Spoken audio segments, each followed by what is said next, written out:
शिव शक्तियाँ आ गई, धरती पे शिव शक्तियाँ आ गई।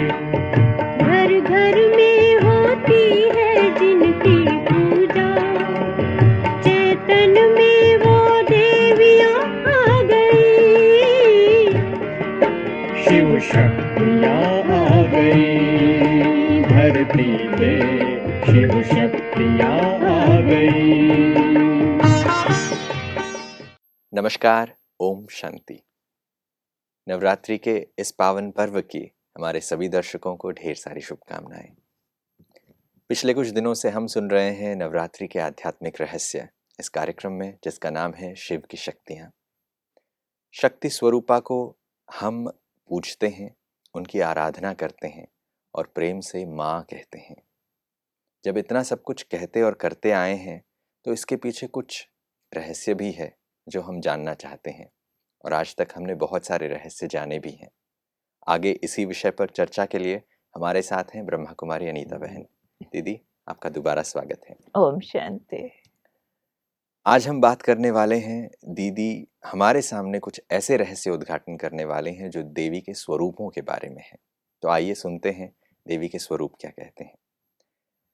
दीदी जी, हमने आपसे बहुत सारी चीज़ें सुनी हैं, जो कुछ भी हम करते हैं, हमारे आचरण हैं, उसमें परिवर्तन कैसे आ सकते हैं, उससे हम बहुत प्रभावशाली तरीके से अपने जीवन को बदल सकते हैं, ये हमने समझा है।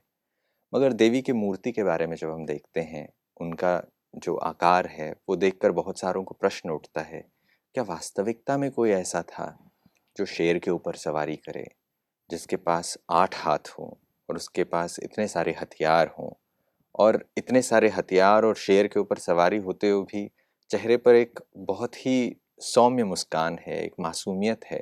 तो ये सारी चीज़ें एक विरोधाभासी नज़र आती हैं। लॉजिक के हिसाब से फिट करने की कोशिश करें तो फिट नहीं बैठती हैं। तो ये माँ के स्वरूपों के बारे में हम जानना चाहते हैं कि ये जो रूप देखने को मिलता है ये क्या है, क्या वास्तविकता में ऐसा है? वास्तव में इस सारे के पीछे कर्म कहानी है, जिसको सिंबॉलिक तरीके से दर्शाया गया है। जिस तरह से कोई पोइट लिखता है तो जो लिखता है उसका भावार्थ कुछ और होता है, शब्दार्थ कुछ और होता है। कोई किसी के कर्मों को अप्रिशिएट करने के लिए लिख देता है कर कमल, नयन कमल, हस्त कमल। अब कर कमल का ये मीनिंग नहीं है कि उसकी हाथ की जगह कमल लगे हुए थे। कमल मीन्स डिटैचमेंट। उसके हाथ ऐसे कर्म करते थे जिसमें कोई भी अटैचमेंट ना हो। नयन कमल, उसका देखना डिटैच्ड था। उस तरह से वो सिद्ध करने के लिए पोएट वो वाले वर्ड्स यूज़ करता है। बिल्कुल ठीक इसी तरह से एक प्योरेस्ट फीमेल एक्टिविटीज़, प्योरेस्ट, उसको सिद्ध करने के लिए कुछ इस तरह के फॉर्म्स भारतीय संस्कृति में बनाए गए, क्योंकि भारतीय संस्कृति अपने आप में एक एम्पावर्ड कल्चर रहा है, सदियों से रहा है। और उसमें भी जो माँ के स्वरूप दिखाए हैं, चाहे दुर्गा देखिए, चाहे वैष्णो देखिए, चाहे माँ संतोषी देखिए, चाहे माँ काली का देखिए, माँ सरस्वती को देखिए, नैना देवी को देखिए, चामुंडा देवी को देखिए, सब में आप एक बात ज़रूर फील करेंगे जो आप बता रहे थे, बहुत सारी विचित्रताएं हैं। सबको 2 से अधिक भुजाएं दिखा दी है जी। सबको कोई ना कोई विचित्र सवारी दिखा दी है जो लगभग एक्स्ट्रा ऑर्डिनरी है। जैसे शेर या गाय या कमल या फिर हंस दिखाया है या मोर दिखाया है। और आप इन सबको अगर देखिए, ये सारे के सारे जानवर या कमल ऐसे है ही नहीं जो किसी को अपने ऊपर बिठा सके। इनमें से कोई भी प्रैक्टिकल सवारी करने की चीज नहीं दिखाई है। जैसे घोड़ा, सच में सवारी किया जा सकता है। बैल के ऊपर भी लोग बैलगाड़ी बना देते हैं, वो भी किया जा सकता है। हाथी के ऊपर भी सवारी की जा सकती है। कमल तो छोटा सा फूल है, उसके ऊपर कोई बैठेगा कैसे? बैठ भी नहीं सकता, पॉसिबल ही नहीं है। मोर तो वैसे ही, मोर हंस तो पक्षी है, पक्षी अपने ऊपर बोझ ले ही नहीं सकता है कोई भी फिजिकल पर्सन का। तो इस सारी बातों से एक बात ज़रूर मनुष्य को सोचना चाहिए कि ये कुछ हिडन मिस्ट्रीज लिए हुए हैं अपने पीछे, जी सिर्फ उन मिस्ट्रीज को रिवील करने की ज़रूरत है। अब 2 से अधिक भुजाओं पर पहले हम बात करते। ये विचार हमारा तब चला था जब एक जगह हम कुछ बच्चों के साथ में थे और देवी के डिफरेंट फॉर्म्स वहाँ पर थे और वो बहुत सारी भुजाएं और उनमें पहना हुआ कपड़ा देख के एक बच्चे ने क्वेश्चन किया कि ये माँ का ब्लाउज कौन सिलता होगा। तो उसका तो एक इनोसेंट क्वेश्चन था, लेकिन हमारा अपना भी विचार इस तरह से चला, क्या फिजिकली अगर 2 से ज़्यादा हाथ हो जाते हैं तो वो ज़्यादा काम करेंगे? क्या ज़्यादा फिजिकल पावर हमारी उस वक़्त कर्म में आएगी, या कहीं ऐसा तो नहीं कि वो हाथ ही प्रॉब्लम करते रहेंगे?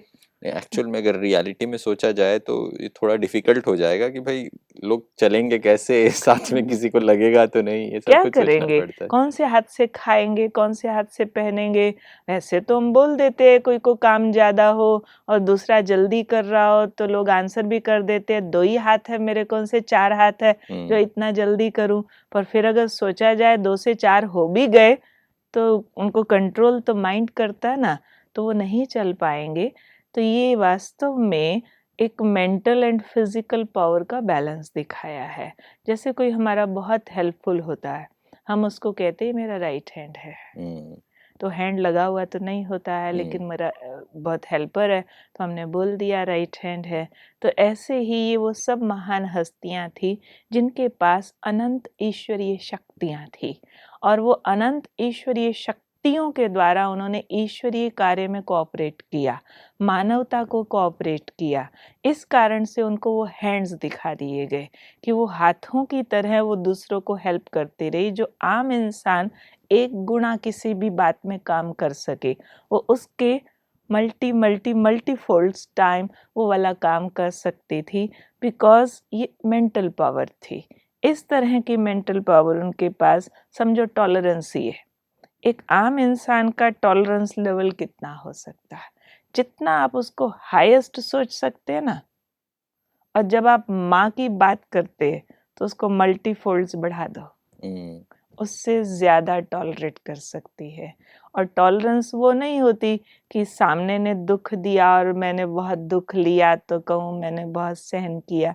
रियल टॉलरेंस वो होती है कितना भी अपोजिशन फोर्स आया लेकिन उससे अनइफेक्टेड रहे, ऐसे सहन किया जैसे कि किया ही नहीं, जैसे कुछ हुआ ही नहीं था।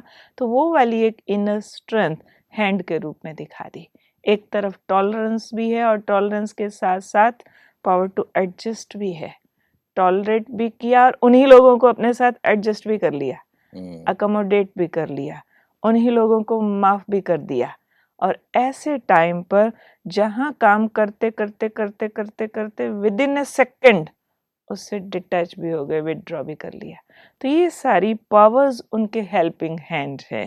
तो ये वो शिव की शक्तियाँ हैं जिन्होंने ईश्वरीय शक्ति को आम इंसानों से कई हजार गुना अधिक कर्म क्षेत्र पर अपने कर्म में यूज किया, जी कर्म और व्यवहार में यूज किया। और वो कहानियां तो लोग भूल गए कि उन्होंने क्या क्या किया था, कितना सहन किया, कितना कोऑपरेट किया, कितना विरोधियों के लिए लवफुल रहे, कितना दूसरों के अवगुण माफ कर सकी। वो सारी कहानियां भूल करके एक पिक्चर में वो सारा मैक्सिमम पिक्चराइज करने की उन्होंने कोशिश की है। तो उसी एक पिक्चर के हिसाब से उन्होंने 8 भुजाएं दिखा दी और देखा कि ये 8 भुजाएं उन सारी शक्तियों का प्रतीक है। इसीलिए 8 भुजाओं में वो फिर 8 अलंकार भी पकड़े हुए दिखाए, जो पहले बात कर चुके हैं। जी जी जी। तो ये जो तरीका है ये दिखाने का, ये एक्चुअल में एक सिंबॉलिक रिप्रेजेंटेशन है, ये एक्चुअल रियलिटी नहीं है, हो ही नहीं सकता। वो स्पिरिचुअल पावर्स के प्रतीक हैं। ये जो 8 भुजाएं हैं, 8 भुजाओं के बारे में 8 ही क्यों स्पेसिफिक है? मैं समझता हूँ 9 भी हो सकते थे, 10 भी हो सकते थे, मगर 8 स्पेसिफिकली क्यों दिखाए? वैसे तो अलग अलग भी दिखाते हैं, कोई को 4 दिखाते हैं, कम ज़्यादा भी दिखाते हैं, पर ये 8 अंक बड़ा स्पेशल है जी। कि परमात्मा जब संसार में आते हैं वर्ल्ड ड्रामा साइकिल को फिर से रिसाइकिल करने के लिए, जिसको कहते हैं जब जब सृष्टि पर पाप बढ़ता है, तब तब ईश्वरीय शक्ति का अवतरण होता है। तो परमात्मा की समग्र शक्ति जो मेंटल एंड फिजिकल रूप में होती है, वो इन 8 शक्तियों के रूप में ही प्रकट होती है, जिसको हम 8 ईश्वरीय शक्तियाँ मानते हैं। मैं उसको लिस्ट आउट करती हूँ, आप समझ सकते हैं जी। कि उसमें ज़िंदगी की सारी शक्तियाँ आ जाएंगी। उसमें पहली शक्ति है विस्तार को संकीर्ण करने की शक्ति, जी। जिसको हम सिंपली कहेंगे पावर टू विदड्रॉ।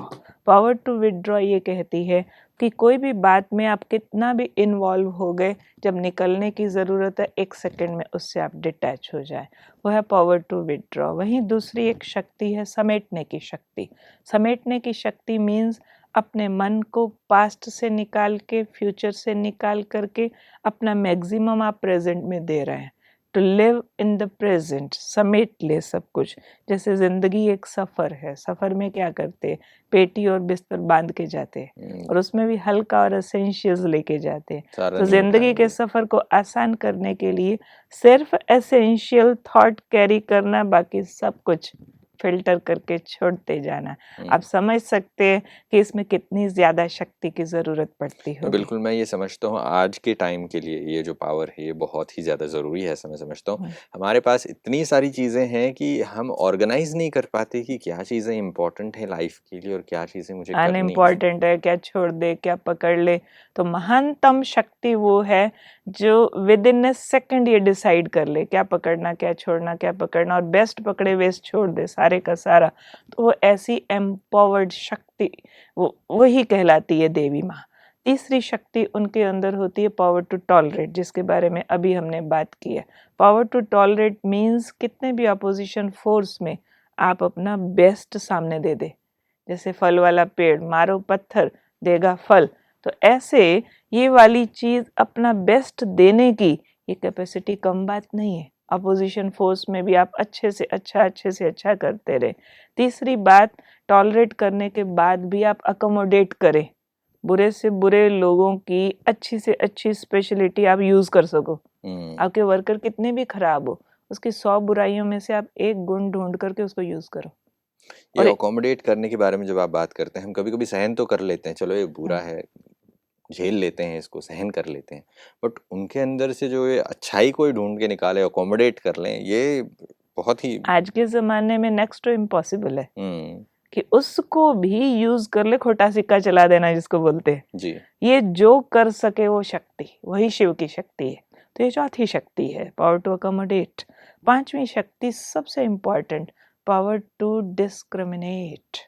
दुनिया डिप्लोमेसी की है। इसी दुनिया में रहते हुए कितने भी डुप्लीकेट बिहेवियर्स के बीच में भी आप राइट और रॉन्ग को परख लो। ठीक और गलत परख लेना, और 1 सेकंड में परख लेना, उन लोगों के बीच परख लेना जिनको नकाब लगा के घूमना आता है। ये परखने की शक्ति ही what to do, when to do, what not to do, what to do, ये आपको बताती है। और परख करके फिर अगली शक्ति आती है निर्णय शक्ति। आप ठीक फैसला कर पाओ, डिसीजन ले सको कि पता है गलत, पता है ठीक, ये बातों को पता भी होता है, लेकिन ठीक करके गलत को अवॉइड कर सको, ना कर सको, वो शक्ति बहुत बड़ी चाहिए होती है। वो आज के लिए मैं समझता हूँ बहुत चैलेंजिंग है। मैं ये समझता हूँ बहुतों को ये पता है, आज तो एजुकेशन के स्टैंडर्ड्स बढ़ चुके हैं, लोगों को पता है कि सही क्या है, गलत क्या है, बुरी आदतें क्या है, सिगरेट है, शराब पीना है, ये बहुत सारी गैम्बलिंग है, ऐसी चीज़ें जो नुकसान दे रही हैं, ड्रग्स हैं, ये सबको पता है कि ये हार्मफुल हैं, ये नहीं करनी चाहिए, वो सेंस है, बट वो डिसीजन नहीं ले पाते कि इसे नहीं करना है।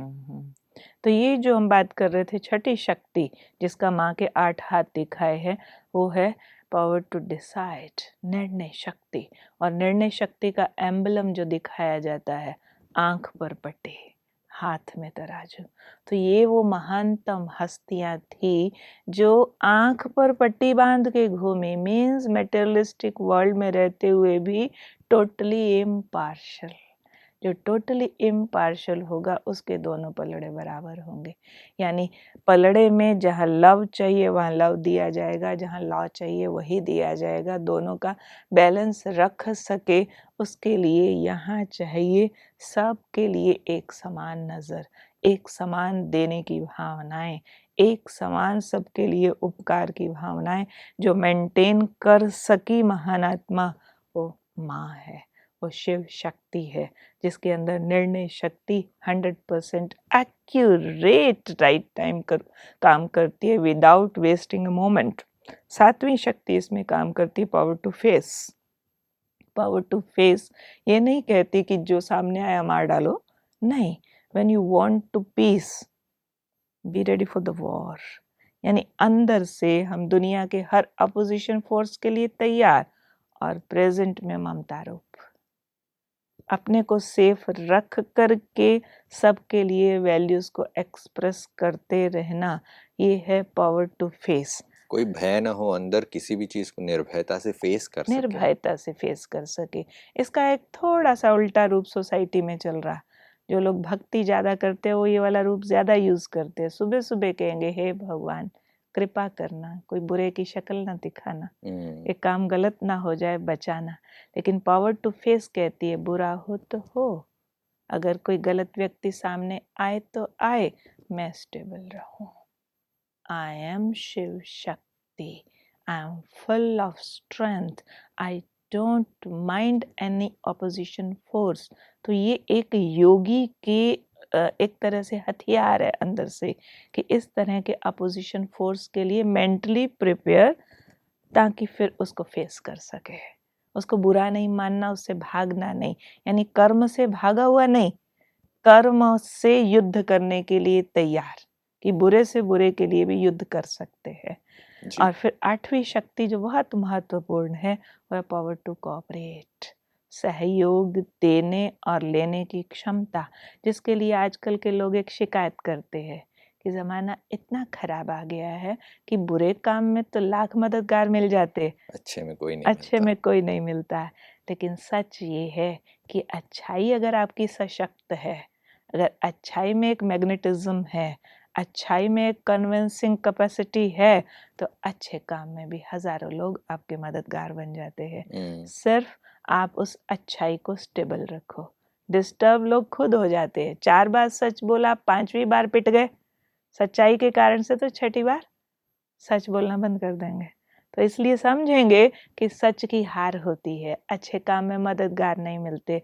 लेकिन शिव शक्ति जो एट एनी कॉस्ट हर अच्छी बात पर इतना स्टेबल रहे, इतना उसको अट्रैक्टिव बनाया, इतना उसको दूसरों को सिद्ध करके दिखाया, अच्छाई में ये ताकत होती है, जो ज़माना उनके साथ चल पड़ा। पावर टू कोऑपरेट, कोऑपरेशन लेना भी है, कोऑपरेशन देना भी है।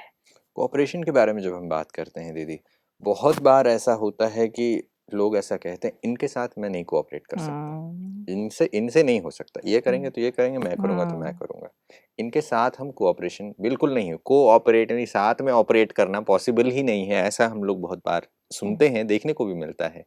ऐसे समय पर इसको पावर के रूप में कैसे यूज करते हैं लोग? वास्तव में ये वाला थॉट ही रॉन्ग है कि इनके साथ मैं कोऑपरेट नहीं कर सकता, मीन्स उनके मन के अंदर उनकी कई बुराइयां काम कर रही है, कि ये ऐसा है, ये झूठ बोलता है, ये लेट आता है, इसको ये वाला काम नहीं करना आता है, इसलिए इसके साथ मैं कोऑपरेट नहीं कर सकता।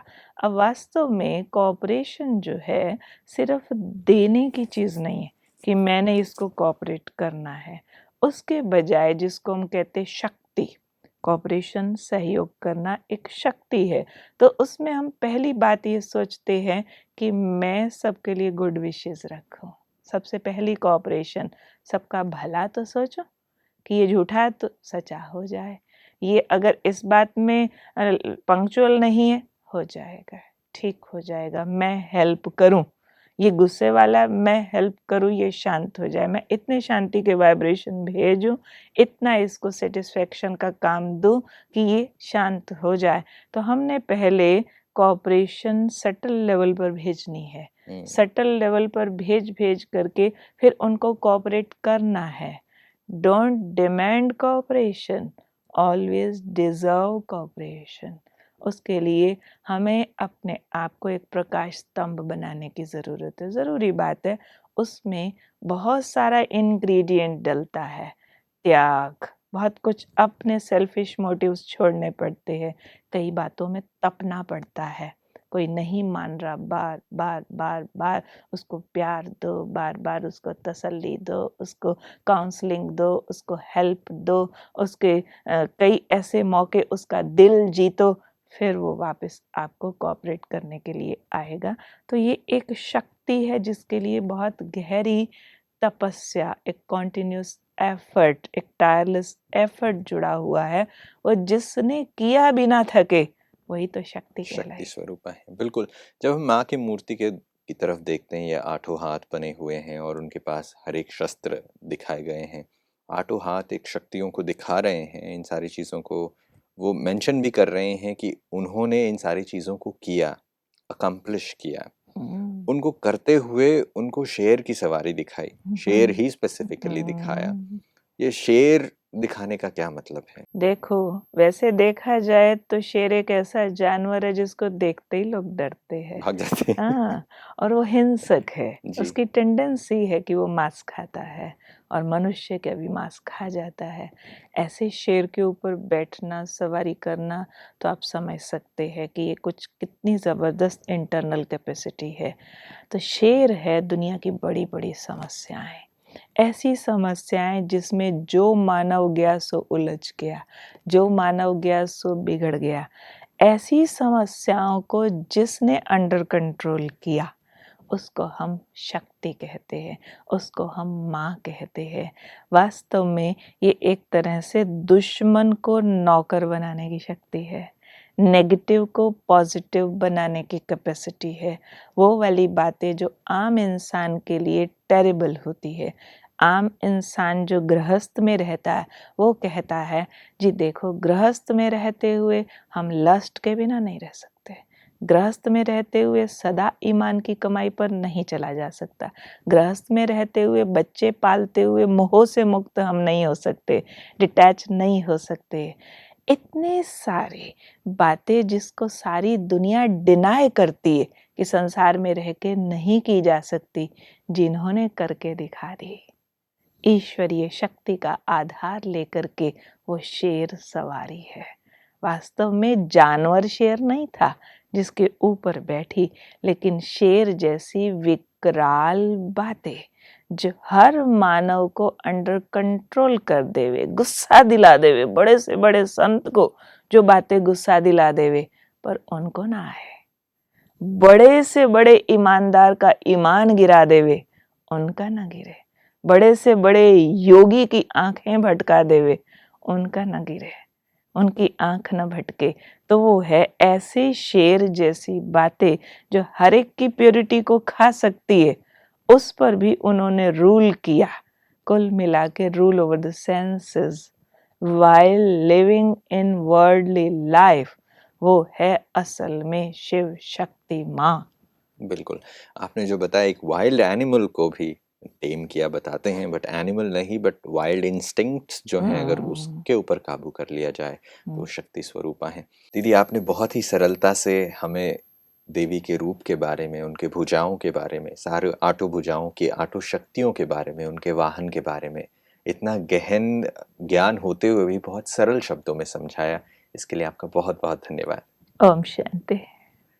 आप सुन रहे थे दीदी जी से कि नवरात्रि पर जिनकी पूजा हम करते हैं, जिनकी महिमा हम गाते हैं, जिनके रूप को साक्षात देखते हैं, उस रूप का रहस्य क्या है, आज आपके सामने हम लेकर आए थे। और होंगी बातें नवरात्रि के रहस्यों के बारे में, मगर आज के लिए बस इतना ही। नमस्कार। ओम शांति। जागती है शिव की शक्ति।